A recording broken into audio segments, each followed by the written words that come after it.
Pemirsa, sekarang kita sudah memasuki musim pancaroba. Sebentar-bentar panas, sebentar-bentar hujan pemirsa. Dan kadang-kadang ini dapat mempengaruhi kesehatan tubuh kita. Nah, kali ini saya akan berbincang sehat bersama dengan Dr. Ronald Irwanto. Beliau adalah dokter spesialis penyakit dalam, konsultan penyakit tropik dan infeksi.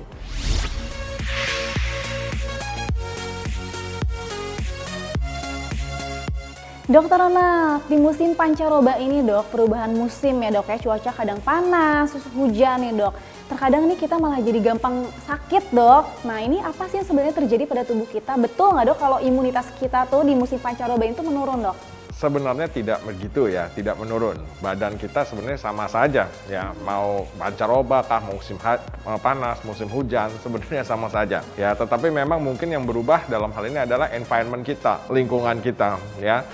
Ketika kita musim hujan, kita tahu banyak genangan air. Ketika kita musim panas, mungkin kering ya. Nah, di situ terjadi perubahan-perubahan di lingkungan kita ya, yang menyebabkan juga mungkin bisa muncul berbagai macam penyakit. Ya, jadi itu penyakitnya ini dok, yang muncul tuh penyakitnya, tubuh kita tetap aja? Tubuh kita tetap aja. Oh, gitu. Sejauh kita bisa menjaga kesehatan kita, menjaga kebugaran kita, fit ya, sebenarnya tidak ada masalah. Apakah jadi lebih rentan dok karena berbagai macam penyakit baru muncul nih di musim hujan misalkan sekarang dok? Ya, tentu kalau kita semakin terpapar memang kita menjadi lebih rentan ya. Tetapi sebenarnya daya tahan tubuh kita sebenarnya tergantung pada kita sendiri ya kan. Kalau daya tahan tubuh itu kan sebenarnya tergantung dari pola hidup kita, pola makan kita ya, kebugaran kita bisa kita atur. Tetapi memang di musim pancaroba ini dengan adanya berbagai macam perubahan pada lingkungan ya, ini memang kita menjadi harus lebih hati-hati lah dok.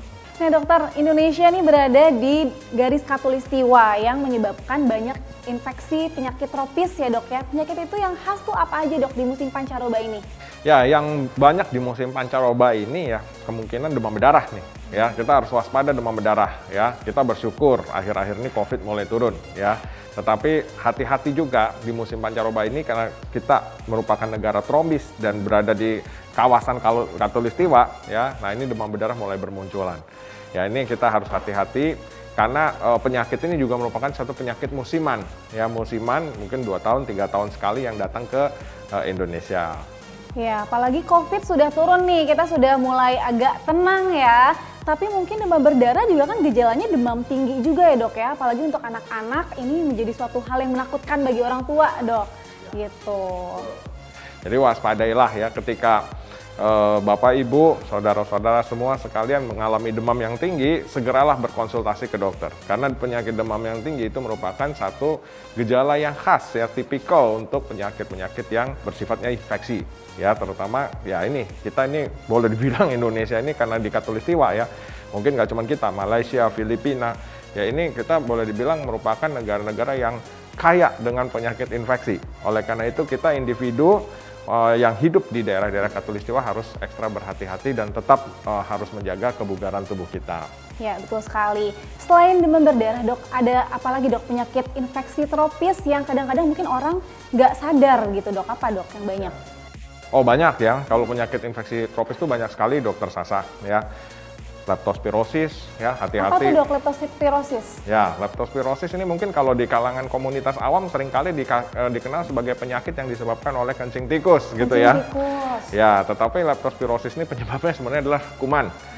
Kuman yang kita sebut leptospira ya, di mana perantaranya itu, reservoirnya itu adalah memang kencing tikus ya, karena memang dia berada di dalam kencing tikus. Nah, leptospira ini kebanyakan harus kita waspadai pada daerah-daerah yang banyak genangan air, pada pekerja-pekerja di selokan. Bagi para petani ya, hati-hati itu kita harus menggunakan sepatu bot kalau kita terpaksa harus masuk ke dalam selokan, masuk ke dalam banjir-banjir dan sebagainya ya. Karena leptospira ini kadang-kadang juga penyakitnya susah diduga ya, dan seringkali orang datang dalam keterlambatan sehingga sudah timbul gangguan atau kegawat daruratan medis ya. Nah, ini mesti kita waspadai, salah satu merupakan penyakit di daerah tropis. Kalau untuk demam berdarah kan gejalanya adalah demam tinggi ya dok ya. Nah untuk leptospirosis gejalanya bagaimana dok? Gejala penyakit tropis dan infeksi itu hampir sama. Biasanya umumnya bermula dengan gejala demam. Ya, demam ini biasanya tidak khas. Ya.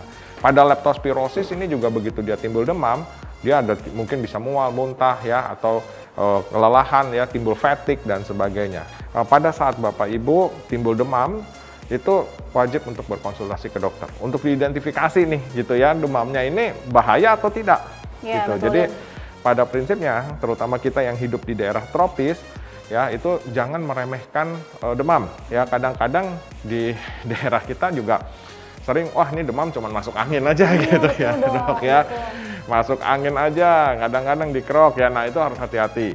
Sebaiknya begitu demam ya, apalagi juga kita barusan di tengah pandemi COVID seperti ini, begitu demam berkonsultasilah ke dokter supaya bisa diidentifikasi apakah demam itu berbahaya atau tidak. Begitu demam itu terjadi, begitu demam itu berbahaya, langsung segera obati. Dok Ronald, di musim pancaroba ini biasanya banyak masyarakat yang mengeluhkan batuk ataupun flu. Nah dok, Iya. biasanya khas banget ya dok ya perubahan cuaca, pancaroba, flu dan batuk. Sebenarnya apa yang terjadi sih dok? Kenapa bisa flu dan batuk di musim pancaroba ini dok? Salah satu penyakit di musim pancaroba yang juga harus kita waspadai tentunya influenza ya, flu, batuk, pilek, sakit tenggorokan seperti itu. Kita masih belum selesai dengan pandemi COVID. Nah, betul. ini jadi Masih berlangsung ya dok pandemi? masih berlangsung ya. Karena ini nanti harus kita ingatkan juga ya bahwa batuk, pilek, flu sebelum dan sesudah terjadi pandemi COVID bisa beda nih urusannya nih dok. Gitu ya. Sebab kalau dulu mungkin sebelum era pandemi COVID, batuk, flu, ya sakit tenggorokan dan sebagainya, ya mungkin oleh dokter hanya pulang diberikan obat-obat pereda gejala, suruh istirahat gitu ya. Tetapi saat ini di era pandemi ini hati-hati, begitu Bapak Ibu saudara sekalian batuk, pilek, flu, maka akan diswab untuk dikategorikan ini COVID atau bukan, dan itu wajib di semua negara. Ya, nah tapi memang kalau terkait dengan infeksi tropik, infeksi sendiri, sebelum era pandemi pun sebenarnya influenza merupakan penyakit juga yang harus diwaspadai di tengah-tengah pancaroba gitu. Karena bagaimana tentang diare nih dok? Karena banyak sekali masyarakat pun yang mengeluhkan diare saat musim pancaroba. Apakah berhubungan dengan hygiene dok atau bagaimana tuh dok? Jelas dokter Sasa ya, diare adalah penyakit yang sangat berhubungan dengan cuaca, dengan situasi tropis ya, dengan juga hygiene ya.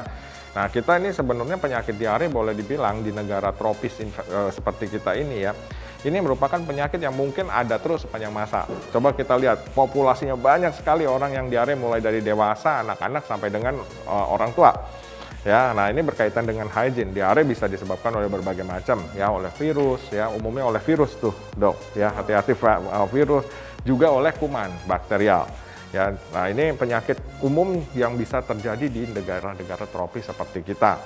Terkait dengan pancaroba, ya kadang-kadang terjadi peningkatan, tetapi sebenarnya tanpa pancaroba pun diare memang sudah menjadi penyakit yang banyak dialami oleh populasi di negara-negara tropis seperti kita. Betul, imunitas tubuh yang utama ya dok ya, serta jaga kebersihan, karena kalau diare itu dari apa yang kita makan ya dok ya. Betul. Apalagi di musim pandemi nih, kita WFH di rumah, kadang-kadang kemana-mana suka jadi ingin makannya tuh yang macem-macem kan. Kita order online lah ini itu segala macam, mungkin di situ juga ada kurang higienis, jadi timbullah diare. Ya, betul ya. Jadi jagalah makanan Bapak Ibu semua.